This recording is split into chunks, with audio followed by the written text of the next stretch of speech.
Hello, this is Rabble Radio, recorded on Friday, June 19th, 2026. I'm your host, Nick Seabrook.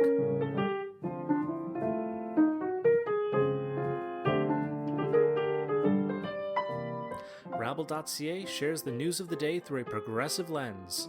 If you're curious about what's happening in Canadian politics, labor, the environment, and beyond, you've come to the right place. This is news for the rest of us. Thanks for tuning in.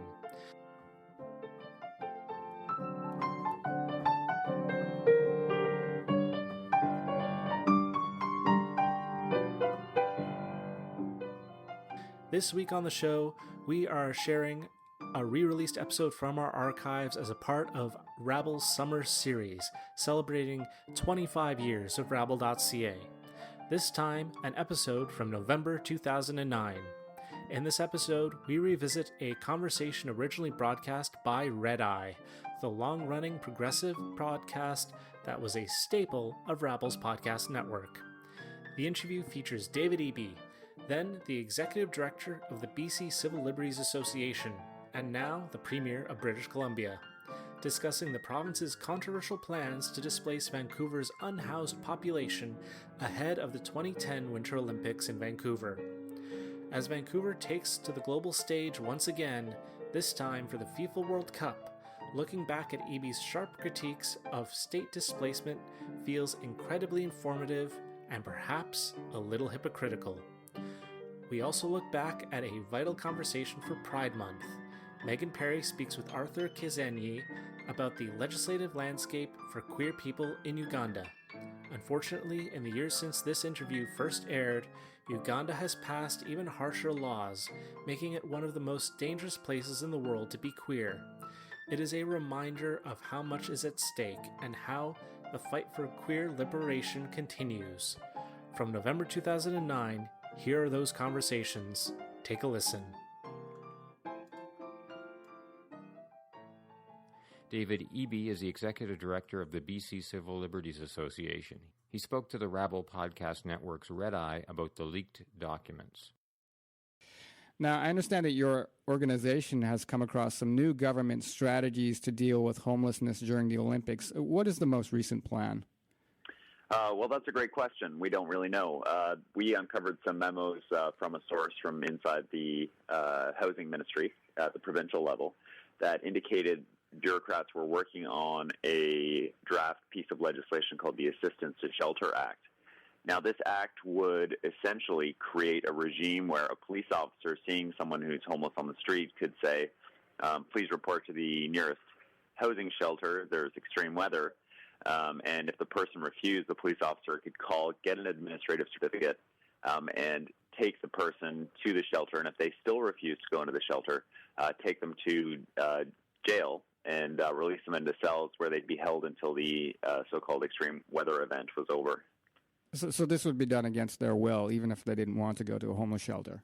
Yeah, the memos expressly outline that force could be used in effecting the arrest of the homeless person and that they could be held in cells against their will. Now, the important thing to note about, because it sounds kind of, well, what's the problem with that? There were 37 extreme weather days last winter, and extreme weather in Vancouver traditionally has been defined as 3 days or more of rain in a row. So if you're thinking about the Winter Olympics, thinking about February in Vancouver, I mean, that's a pretty rainy month, and it could mean the homeless being detained for a significant portion of the month. Now, how did you discover these plans? Did the government make some sort of announcement? No, they were leaked to us from a source.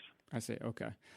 Now, the words assist and protect are used in these documents. Is there really any intent here to protect homeless people? Well, I mean, this is just it.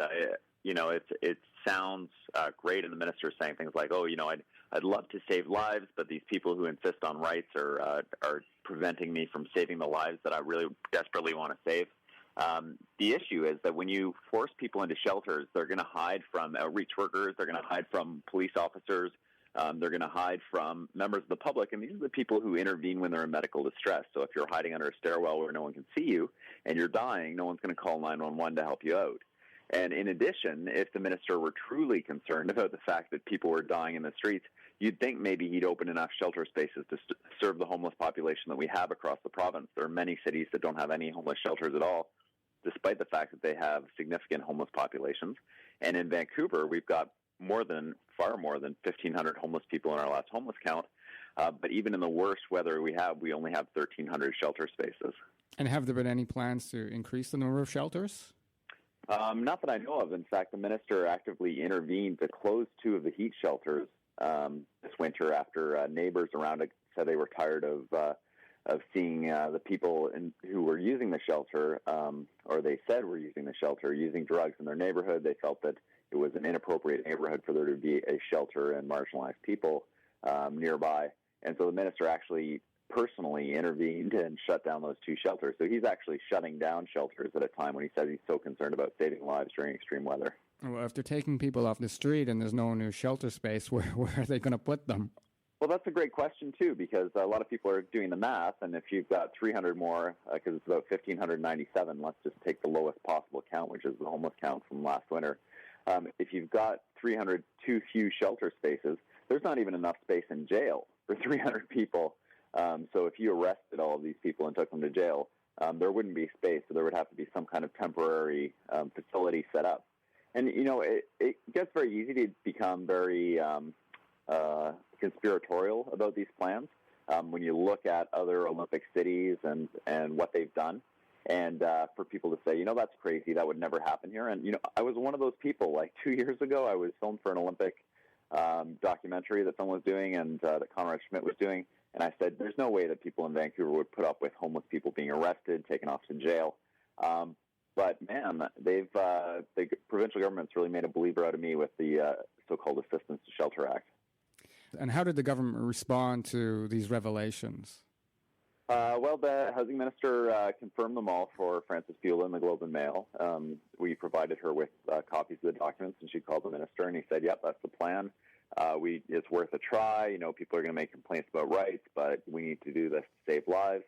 And then by the end of the day, on Monday, after that paper came out, he was telling CBC that, there was never any plan to arrest people. There was no movement to put people into jail.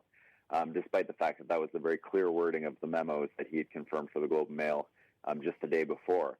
So there was a huge outcry, both, I imagine, within his government, from the lawyers who looked at the plan and said there's not a chance it's constitutional, but also in the media, and there was no backup from either the police, which was notable, or from the homeless service providers to say, hey, this is a great idea, this is really going to help the homeless, this is what we need. Nobody backed the minister up on it, and I think that's one of the reasons why he started making these comments. But we're still staying tuned because the minister, despite saying there's no movement afoot to arrest people, has said that he is proceeding with this legislation and it's going to be introduced in this session in the provincial legislature.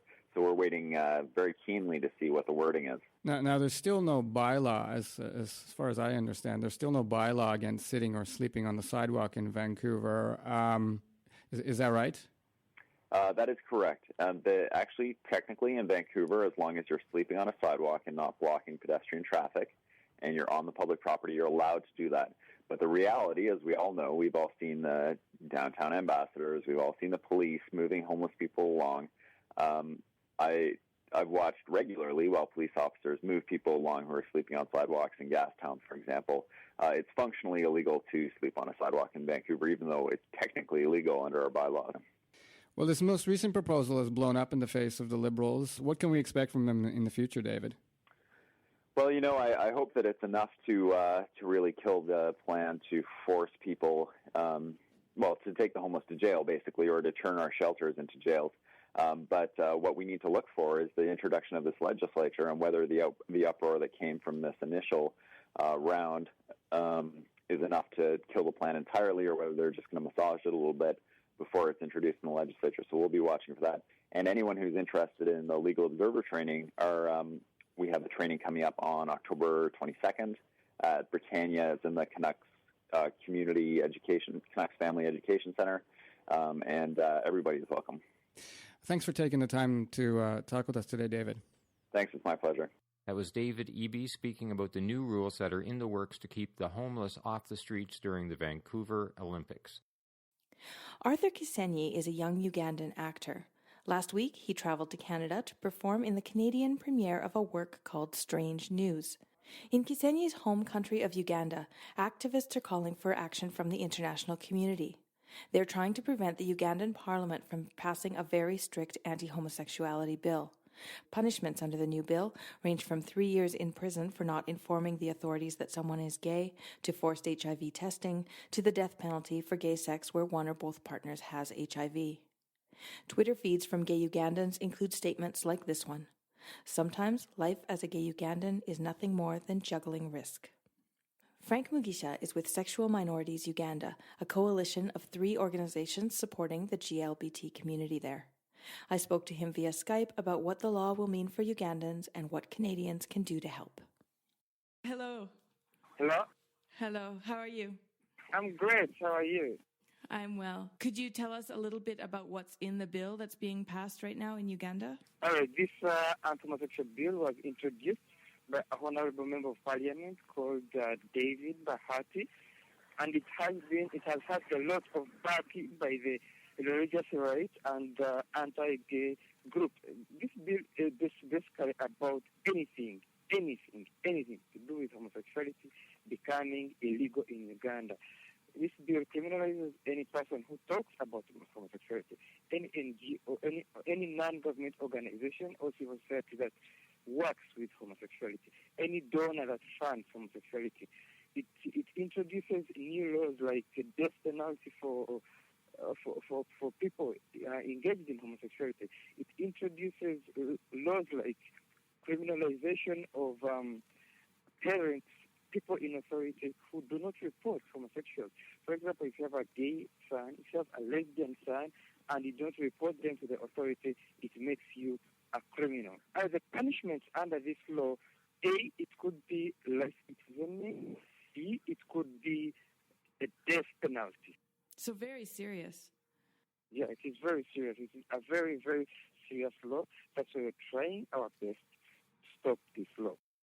And what kind of reaction has there been in the press and in the public? I know there's a tabloid called Red Pepper there, and they published a list of names of people that they said were homosexuals. What's the reaction been like from the public? Because there is a lot, in Uganda there is a lot of religious propaganda and hatred. These groups, the religious groups, have gone around the whole nation spreading their propaganda that homosexuality is an Western agenda. Homosexuality is going to end the family values in Uganda. Homosexuality is here to stop the normal heteronormative way of living which they believe in.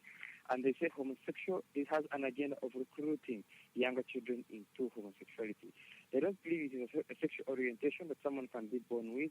They say it is something people are learning and are bringing in Uganda. So they have called upon the Ugandan society, the whole Uganda, to come up and fight homosexuality. So the atmosphere outside there is so bad that people hate homosexuals. So they're advocating, actually they are pushing for this law to be passed. When it all started, the Chelsea rights and the anti-gay groups moved around Uganda collecting signatures or saying on a petition for a stronger law. And people did sign. They signed this petition calling for a stronger law on homosexuality in Uganda. Because of the propaganda that has been spread in them that homosexuality is about ending the normal, the family values which they call normal. They say homosexuality is about recruiting children. So people have accepted and they have listened to what the religious people have been saying. Therefore, the society is very homophobic out there, and they really are important. What is the gay and lesbian community doing to change people's minds in the other direction? What kind of work is being done there now? Our work right now is very, very, very, very, very tough, I would say, because we have got to do a lot. The biggest percentage of Uganda is Christian. So we have got a lot of Christians in Uganda. And the religious leaders have found the Ugandan people right for sowing their seed of the propaganda against homosexuality. Our work is very tough right now to try and change the minds of these people and tell them, we are like you, we are like any other person. We are your own children. Why are you trying to kill us? Why are you stigmatizing us? Why are you doing all these things to us? Even when you do a small campaign, these big religious groups come up with huge and bigger campaigns. they wish-wash us. So it's very difficult. So what we've done, we are now engaging with the legislators themselves so that they don't pass this law. And what we're doing is try to give them the implications of this law. That this law is not all about a particular group of minorities, but this law could touch anyone at some moment, because this law is going to criminalize even anyone in authority.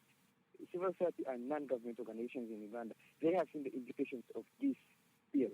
They have seen the implications of this law if it is made law.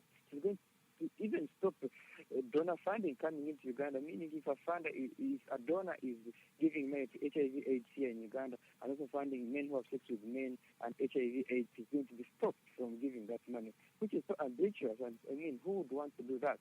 So civil society has also teamed up with us to try and inform Parliament and inform members of Parliament that this law you're trying to pass in Uganda, if it becomes law, it is going to make life very, very difficult for unordinary Ugandans, non-government organizations working with sexual minorities and also working on issues of HIV/AIDS, but including men who have sex with men.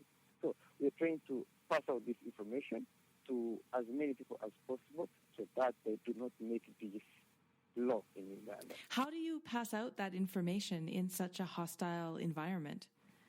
What we have done right now, we are sending out press statements, we are sending out letters to the people in authority, and of course we have also tried to request the parliamentary committee that is holding this bill, because this bill is about us, and this bill is according to the Constitution of Uganda, the public is entitled to go and present their case to this parliamentary committee and ask them, we want you to listen to us and listen to our views. Do you think that's likely?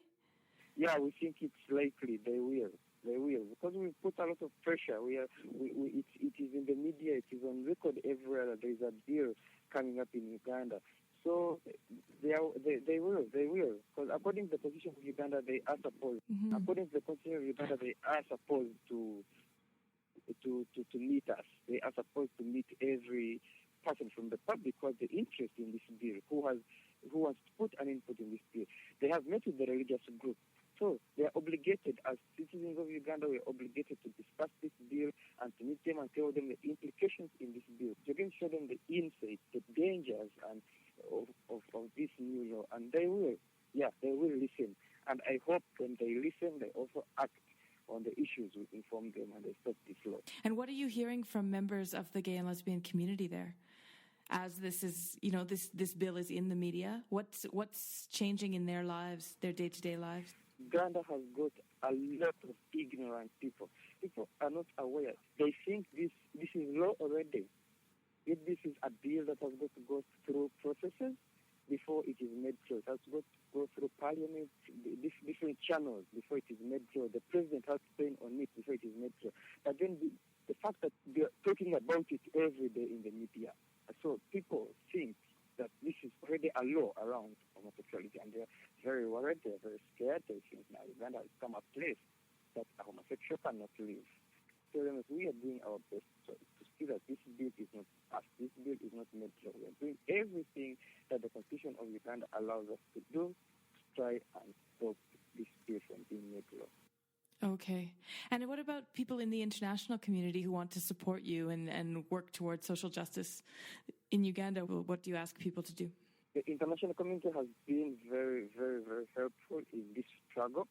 And then we still call upon the international community to continue supporting. For example, recently Uganda released an action alert calling upon the international community to demonstrate on the 9th of November at the Ugandan diplomatic missions and ask them to send information back home and tell the legislators, please do not pass this law. Do not make this law. It is unnecessary. It is not wanted because it is unconstitutional and it abuses all the basic human rights of a human being in Uganda. So we are calling upon all our supporters, our allies, to demonstrate on that day, on the 9th of November, at the diplomatic missions of Uganda, and ask them politely, do not pass this law. Politely, do not have an anti-homosexuality law in Uganda, because it is going to put Uganda back backwards, and this Uganda has been moving forward in terms of HIV/AIDS, in terms of non-governmental organizations, in terms of policies. This is going to put back Uganda in that picture. So we are calling upon our international allies to ask the diplomatic missions to send word back home and tell our legislators not to make this law. Okay, so November 9th at the diplomatic missions. Yes. Okay. Thank you for talking to me today. You're welcome. That was Frank Mugisha, the chairperson of Sexual Minorities Uganda.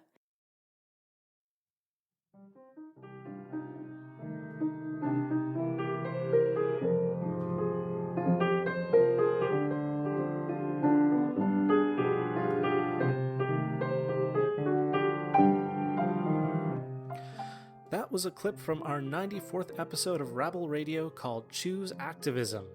To listen to the full original program, visit the link in the show notes of this episode. And now, this is our In Case You Missed It segment, where we review the top stories from the week on rabble.ca. Let's jump right in. Starting this week in world news, Rainbow Railroad is an organization dedicated to supporting 2S LGBTQIA+ refugees. They say they are experiencing a growing demand on their services at a time of a global reduction in funding. Rainbow Railroad received over 20,000 requests for assistance in 2025, a 51% increase from the year before. The country from which Rainbow Railroad received the most requests was the United States, followed by Uganda. Meanwhile, governments like the US, the UK, and Canada have all taken steps to reduce the amount of funding they give to support refugees around the world. The demand for support for refugees continues to grow as the 2S LGBTQIA+ community experiences discrimination, both state-sponsored and otherwise, in countries like Uganda, Afghanistan, and of course, the US. Not only has Canada reduced the amount of funding it provides to refugees and other humanitarian causes, it has also placed greater restrictions on those seeking asylum and refugee status in the country. Bill C-12 was passed earlier this year and requires those seeking asylum to do so within 1 year or be disqualified. Devin Matthews, Rainbow Railroad's Chief Programs Officer, explained why Bill C-12 put 2S LGBTQI+ refugees at greater risk. For a number of reasons, this is really concerning for LGBTQI people. Many individuals don't actually know that they can claim asylum on the basis of their sexual orientation or gender identity, given the extreme persecution they've experienced at home. Many individuals don't have a firm understanding of their own sexual orientation or gender identity, despite knowing that they're queer when they arrive in Canada, and they may take a minute to understand how to identify that or relate to that. Some are in domestic settings where it's not safe for them to come out or claim asylum. Some don't have access to proper legal support in order to make that asylum claim. And then some also actually return home in an effort to make being at home work, and then have to come back to Canada because their life is threatened after their first entry point. June, of course, is Pride Month. Rainbow Railroad is a registered charity, always looking for more donations and volunteers to help support the important work that it does. As well, they are calling on members of the public to reach out to their elected officials and express their concerns with Bill C-12. In national news this week, Prime Minister Mark Carney quietly killed the Office of the Canadian Ombudsperson for Responsible Enterprise. Created by former Prime Minister Justin Trudeau in 2019, the Canadian Ombudsperson for Responsible Enterprise, or CORE, was responsible for investigating complaints from members of the public against corporations operating in Canada and around the world. In 2024, the first person to be in charge of this new office stepped down and was not immediately replaced. The department had already been chronically underfunded up to this point and did not have the power to issue sanctions against companies that violated laws or regulations. Last week, Carney announced that the department would be closed altogether because it was, quote, inefficient.